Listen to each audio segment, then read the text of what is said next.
बिस्मिल्लाहिर्रहमानिर्रहीम। पाकिस्तान में आईएमएफ को इस वक्त एक हवा की शक्ल दिखाई गई है और ये बोला गया कि शायद आईएमएफ के साथ पीटीआई ने कोई ऐसी चीज कर दी कि शायद माजी में उसकी मिसाल नहीं मिलती। तो मैं आपको सबसे पहले बताना चाहता हूं कि पाकिस्तान अब तक 24 प्रोग्राम आईएमएफ के ले चुका है। पहला प्रोग्राम 1958 में लिया था। 1958 से फास्ट फॉरवर्ड 1988। मैं 1988 का जिक्र इसलिए करना चाहता हूं कि 1988 से पीएमएलएन और पीपीपी ने बाकायदा तौर पर जो है अपनी हुकूमतें बनाई।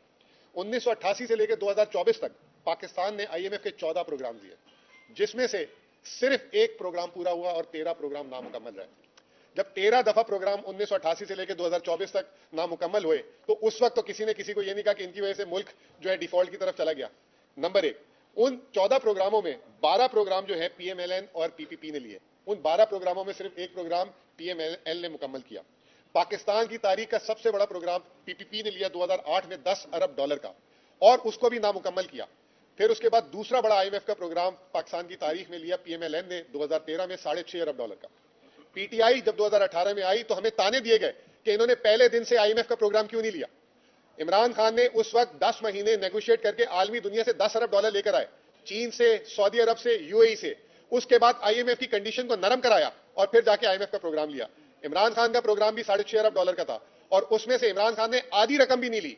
ये 2008 से 2020 तक वाहिद हुकूमत थी जिसने सिर्फ $3 अरब आईएमएफ से कर्ज लिया। पीएमएलएन ने $6.5 अरब, पीपीपी ने $7.5 अरब उठाए। उसके बाद आपके सामने आपको याद होगा कि 5 फरवरी 2022 को आईएमएफ ने पीटीआई को $1.25 अरब की किस्त दी थी और ठीक उसके एक महीने बाद नो कॉन्फिडेंस मूवमेंट आ गई। हमें यह बोला गया कि हमने पेट्रोल की कीमत और बिजली की कीमत कम करके प्रोग्राम को सबूताज किया। कैसे मुमकिन हो सकता है कि एक महीने पहले $1.25 अरब मिल रहे हैं और एक महीने बाद सबूताज हो गया। उसके सबूत 3 से 4 दफा आईएमएफ के रिपोर्ट्स रिव्यू आ चुके हैं। किसी एक रिव्यू में एक लाइन बता दें कि आईएमएफ प्रोग्राम आईएमएफ ने सस्पेंड किया हो, ये झूठ बोलते रहे। फिर पीएमएलएन आई।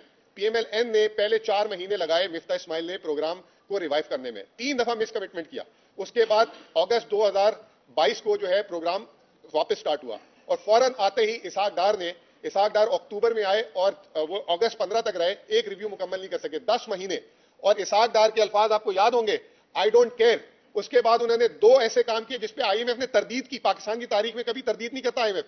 एक, उन्होंने सेनेट पे खड़े होकर बोला कि आईएमएफ मुझे इसलिए प्रोग्राम नहीं दे रहा कि आईएमएफ जो है पाकिस्तान के मिसाइल प्रोग्राम पे कॉम्प्रोमाइज करवाना चाहता है। आईएमएफ ने लेटर लिखा, तरदीद की। फिर उसके बाद 2 सूबों में इलेक्शन नहीं हो रहे थे तो फिर इन्होंने कहा कि ईसीपी, हम इसलिए ईसीपी को फंड जारी नहीं कर रहे क्योंकि बजट डेफिसिट आउट हो जाएगा। आईएमएफ ने मना किया। आईएमएफ ने फिर आके बोला कि ऐसा कुछ नहीं है। फाइनली जब ये फेल हो गए तो ये मैं आपको लेके जा रहा हूं जून 2023। ये सबसे इंपॉर्टेंट चीज है। ये आज की जो अभी डॉक्टर साहब बात करेंगे, सॉरी बैरिस्टर साहब बात करेंगे और उमर साहब बात करेंगे, आपकी नॉलेज में होनी चाहिए बात। आईएमएफ ने हमसे राब्ता किया, मैं सऊदी अरब हज पे था, हमसे राब्ता किया। उस वक्त ना हम कौमी असेंबली में थे ना सूबाई असेंबली में थे। पाकिस्तान की तारीख, मैं भी 20 साल से मईशत को कवर करता हूं। पाकिस्तान की तारीख में पहली दफा आईएमएफ ने बोला कि हम आप लोगों से मिलना चाहते हैं। हमारे बोर्ड ऑफ डायरेक्टर्स कह रहे हैं कि इमरान खान और पीटीआई से कंसेंट लो। अगर पाकिस्तान को 9 माह का प्रोग्राम देना है तो इमरान खान की कंसेंट होगी तो प्रोग्राम दिया जाएगा। जमान पाक में मीटिंग हुई जिसमें उमर भाई भी थे, शाह महमूद कुरैशी साहब भी थे और शौकत तरीन साहब भी थे। 1.25 घंटे की मीटिंग में आईएमएफ से पूछा कि आप ये प्रोग्राम क्यों देना चाहते हैं। उन्होंने कहा कि पाकिस्तान को अगर हमने इस वक्त प्रोग्राम नहीं दिया तो पाकिस्तान दिवालिया हो जाएगा। तो खान साहब ने कहा तो दे दें। उन्होंने कहा हमारे बोर्ड ऑफ डायरेक्टर्स की गाइडलाइंस है कि पीटीआई की कंसेंट लें। अगर पीटीआई की कंसेंट नहीं होगी तो ये प्रोग्राम नहीं होगा।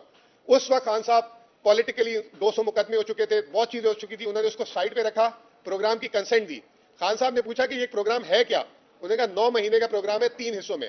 पहला हिस्सा पीडीएम, दूसरा हिस्सा केयरटेकर, तीसरा हिस्सा नई गवर्नमेंट जब केयरटेकर आई, सॉरी नई गवर्नमेंट आएगी उसको हम किस देंगे। खान साहब ने उस पर जवाब में बोला कि क्या गारंटी है कि इलेक्शन हो जाएंगे। उस वक्त नवंबर में इलेक्शन होने थे। आईएमएफ ने कहा कि नवंबर में हमें हुकूमत ने कहा कि इलेक्शन होंगे। आईएमएफ खान साहब ने कहा कि can you guarantee free, fair and timely election. तो उन्होंने कहा ऑब्वियसली ये जो आखिरी पार्ट है, जो तीसरा जिसमें हमने आखिरी किस्त जारी करनी है, वो नई हुकूमत को उसी वक्त मिलेगी जब नई हुकूमत बनेगी। यहां बात खत्म नहीं होती। नवंबर में पहला रिव्यू होता है इस प्रोग्राम का। पहला रिव्यू होता है, आईएमएफ पाकिस्तान आती है 2 नवंबर को। 4 या 5 नवंबर को, ये शायद आप लोगों के लिए आज पहली दफा बात मैं कर रहा हूं, 4 या 5 नवंबर को आईएमएफ ने फिर पीटीआई से राब्ता किया और बोला कि आईएमएफ के बोर्ड ऑफ डायरेक्टर्स की रिक्वायरमेंट है आप लोगों से मिलने की। मैंने जो है पैगाम भिजवाया कि जी उस वक्त तो इमरान खान साहब जेल में नहीं थे, अब वो जेल में है और बाकी लीडरशिप हाइडिंग में, मुमकिन नहीं हो सकता। उन्होंने 15 नवंबर को रिव्यू मुकम्मल किया जिसकी किस्त 7 दिसंबर को जारी होनी थी, वो जारी नहीं हुई। बोर्ड ऑफ डायरेक्टर्स ने कहा जब तक पीटीआई की लीडरशिप से नहीं मिलेंगे उस वक्त तक ये आगे किस्त नहीं चलेगी। फिर हमारे बैरिस्टर साहब उनसे एक इनफॉर्मली मिले और ये भी शायद मीडिया में डिस्क्लोज हुई होगी बात। उसके बाद 11 जनवरी को किस्त जारी हुई। अगर ये पीटीआई जून में ताउन ना करता उस वक्त इमरान खान साहब और दिसंबर में ये ना मिलते तो ये प्रोग्राम को सपोर्ट नहीं मिलती। अब रहा आखिरी हिस्सा जो बहुत ही इंपॉर्टेंट है, जो सारे लेटर की बुनियाद है, कि उन्होंने ये कहा था कि जब मैंडेटेड गवर्नमेंट आएगी तो उसको जो है हम अलाउ करेंगे, उसके साथ हम नेगोशिएट करेंगे। अब हमें यहां लगता है कि जो ये सारा कुछ अभी उमर भाई भी बताएंगे कि ये इलेक्शन और आप लोगों से भी ढकी छुपी बात नहीं है, वो बात हमने आईएमएफ को रिमाइंड करानी है। आखिरी में सिर्फ मैं आपको एक सिर्फ मूडीज जो पाकिस्तान की रेटिंग एजेंसी पाकिस्तान की रेटिंग करता है, वो क्या कह रहा है कल, उसके सिर्फ आप 2 जुमले सुन लें, फिर उसके बाद मैं उमर भाई आपको हैंड ओवर करूंगा। मूडीज ये कहता है कि Pakistan there is a high uncertainty around the newly elected government willingness and ability to quickly negotiate new programme soon. The forthcoming coalition government electoral mandate may not be sufficient strong to pursue the difficult reforms that will likely to earn the successor program। यानी कि नया programme को earn करने के लिए नई government में भी कोई कैपेसिटी नहीं है। एक सिर्फ आपको बात बता दूं कि ये प्रोग्राम जो अभी चल रहा है ये 30 मार्च को खत्म होगा, आज से 1 महीना 1 दिन बाद, और उसके बाद नया प्रोग्राम शुरू होगा जिसके बारे में हमने आईएमएफ से बात की है। ओवर टू उमर भाई।